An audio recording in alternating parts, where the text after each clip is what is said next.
അസ്സലാമു അലൈക്കും വറഹ്മത്തുള്ളാഹി വബറകാതുഹു. ഖുർആൻ പ്രഭാതം 20.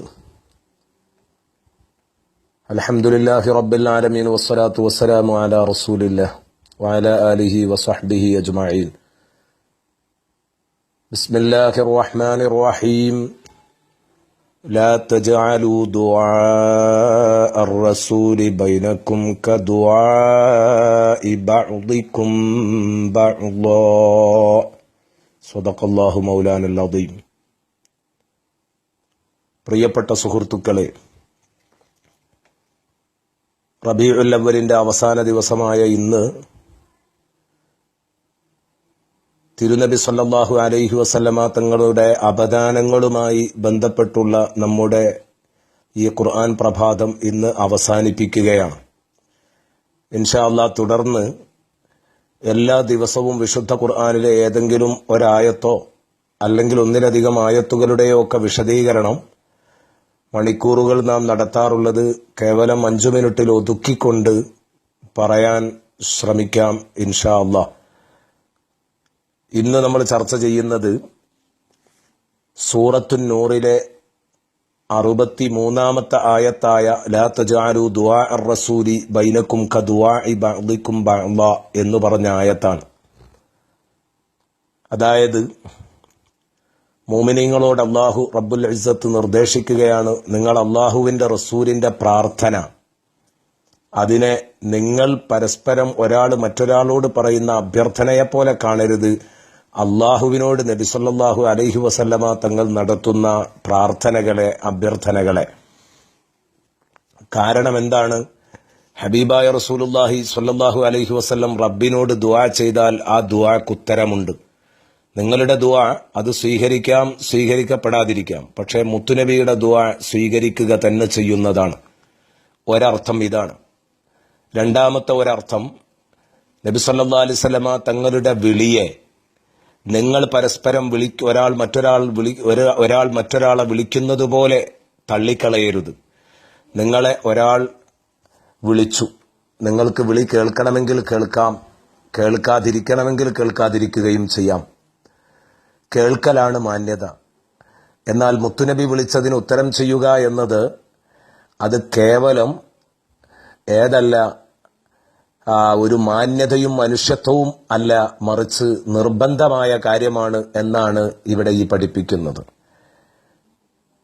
മൂന്നാമത്തെ അർത്ഥതലം, ലാ തജ്അലൂ ദുആഅർ റസൂലി ബൈനക്കും കദുആഇ ബഅദികും ബഅദാ എന്ന് പറഞ്ഞാൽ മുത്തുനബി സല്ലല്ലാഹു അലൈഹി വസല്ലമ തങ്ങളെ നിങ്ങൾ വിളിക്കുന്നത് നിങ്ങളിൽ ഒരാൾ മറ്റൊരാളെ വിളിക്കും പോലെ അത്യുച്ചത്തിലോ ബഹുമാനം കുറഞ്ഞ സ്വരങ്ങളിലോ ഒന്നും ആകാൻ പാടില്ല.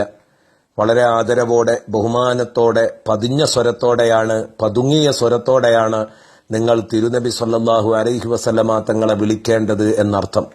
ഇത്രയും അർത്ഥമാണ് ബഹുമാനപ്പെട്ട അല്ലാമ അൽ ഹാഫിദ് ഇബ്നു കസീറും അതുപോലെ തന്നെ മറ്റു മുഫസ്സിറുകളുമൊക്കെ നമ്മളെ ഇവിടെ പഠിപ്പിക്കുന്നത്.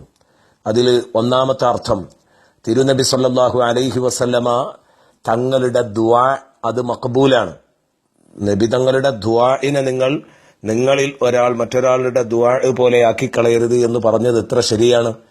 ബഹുമാനപ്പെട്ട അബൂ ഹുറൈറ റളിയല്ലാഹു അൻഹു ഉമ്മയെ ഒരുപാട് ഇസ്ലാമിലേക്ക് വിളിച്ചു, മടുത്തു. അവസാനം മുത്തുനബിയോട് ചെന്ന് വിവരം പറഞ്ഞു, മുത്തുനബിയെ അല്ലാഹുമ്മ ഹ്ദി ഉമ്മ അബീ ഹുറൈറ എന്ന് തങ്ങൾ ദുആരക്കണം, അബൂ ഹുറൈറയുടെ ഉമ്മക്ക് ഹിദായത്ത് നൽകണേ എന്ന് പ്രാർത്ഥിക്കണം. നീണ്ട കഥയാണ്, ചുരുക്കി പറയുന്നു. മുത്തുനബി ദുആ ചെയ്തു, സഹാബത്ത് ആമീൻ പറഞ്ഞു. അബൂ ഹുറൈറ ഓടി വന്ന് വീട്ടിൽ വന്ന് ഉമ്മനെ വിളിക്കാൻ നോക്കിയപ്പം വാതിൽ അടഞ്ഞു കിടക്കുകയാണ്.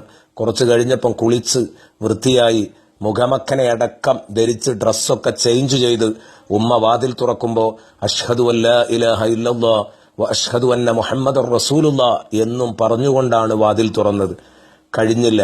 ഇനി നബി സല്ലല്ലാഹു അലൈഹി വസല്ലമ തങ്ങളുടെ വിളിയെ നിങ്ങൾ പരസ്പരം ഒരാൾ മറ്റൊരാളെ വിളിക്കുന്നത് പോലെ ആക്കി കളയരുത് എന്ന് പറഞ്ഞത് എത്ര ശരിയാണ്. നബി സല്ലല്ലാഹു അലൈഹി വസല്ലമ തങ്ങൾ വിളിച്ചാൽ അതിന് ഉത്തരം കൊടുക്കൽ നിർബന്ധമാണ്. അതുകൊണ്ടാണ് ബഹുമാനപ്പെട്ട ഇമാം നൈസാബൂരി റളിയല്ലാഹു അൻഹു രേഖപ്പെടുത്തുന്നത് കാണാം, മുത്തുനബി സല്ലല്ലാഹു അലൈഹി വസല്ലമ തങ്ങൾ മദീനത്തെ പള്ളിയിൽ ഇമാമ് നിന്നിട്ടുണ്ട്, അവിടുത്തെ ഖാളിയായിരുന്നു. പക്ഷേ ഇമാമത്തിനേക്കാൾ പ്രതിഫലമുണ്ടെന്ന് ഫുഖഹാക്കൾ പഠിപ്പിച്ച ബാങ്ക് വിളി റസൂലുള്ള ഒരിക്കൽ പോലും നടത്തിയിട്ടില്ല. എന്തുകൊണ്ടാണ്? ബഹുമാനപ്പെട്ട ഇമാം നൈസാബൂരി പറയുന്നു, അൽ ഹിക്മത്തു ഫീ കൗനിഹി സ്വല്ലല്ലാഹു അലൈഹി വസല്ലം കാന യഉമ്മു വലാ യുഅദ്ദിനു. നബി ഇമാമ നിൽക്കുമായിരുന്നു. അതിലേറെ മഹത്വമുള്ള ബാങ്ക് വിളി എന്തുകൊണ്ടാണ് നബി നിർവഹിക്കാതിരുന്നത്? അതിലുള്ള ഹിക്മത്ത്, യുക്തി മഹാനവറുകൾ പറയുന്നു, അന്നഹു ലൗ അദ്ദന ലകാന കുല്ലു മൻ തഖല്ലഫ അനിൽ ഇജാബത്തി കാഫിറ. മറ്റാര് ബാങ്ക് കൊടുത്താലും ഹയ്യാല സ്വലാഹ് ഹയ്യാലൽ ഫലാഹ് എന്ന് പറഞ്ഞാൽ നിസ്കാരത്തിനെത്താൻ പറ്റിയില്ലെങ്കിൽ അതുകൊണ്ട് അയാൾക്ക് അപകടമൊന്നും വരാനില്ല. പക്ഷേ മുത്തുനബി ഹയ്യാല സ്വലാ ഹയ്യാലൽ ഫലാഹ്, നിസ്കാരത്തിലേക്ക് വരൂ, വിജയത്തിലേക്ക് വരൂ എന്ന് പറഞ്ഞാൽ അത് കേട്ടിട്ട് പിന്നെയും പള്ളിയിൽ അതിന് ഇജാബത്ത് ചെയ്ത് എത്താത്ത വ്യക്തികൾ അവർ കാഫിറായി പോകുമെന്നാണ് ഇമാം നൈസാബൂരി റളിയല്ലാഹു അൻഹു രേഖപ്പെടുത്തിയത്. അതുകൊണ്ടായിരിക്കാം നബി സല്ലല്ലാഹു അലൈഹി വസല്ലമ തങ്ങള് അങ്ങനെ ബാങ്ക് വിളിക്കണ്ട എന്ന് അല്ലാഹു തആല മൂന്നാമത്തേത്, തിരുനബി സല്ലല്ലാഹു അലൈഹി വസല്ലമ തങ്ങളെ നാം അഭിസംബോധനം ചെയ്യുമ്പോഴും വിളിക്കുമ്പോഴും എല്ലാവിധ ആദരവും ബഹുമാനവും കലർന്ന ഭാഷയിലും സ്വരത്തിലുമാണ് വിളിക്കേണ്ടത് എന്നാണ് ഇവിടെ ഉണർത്തുന്നത്.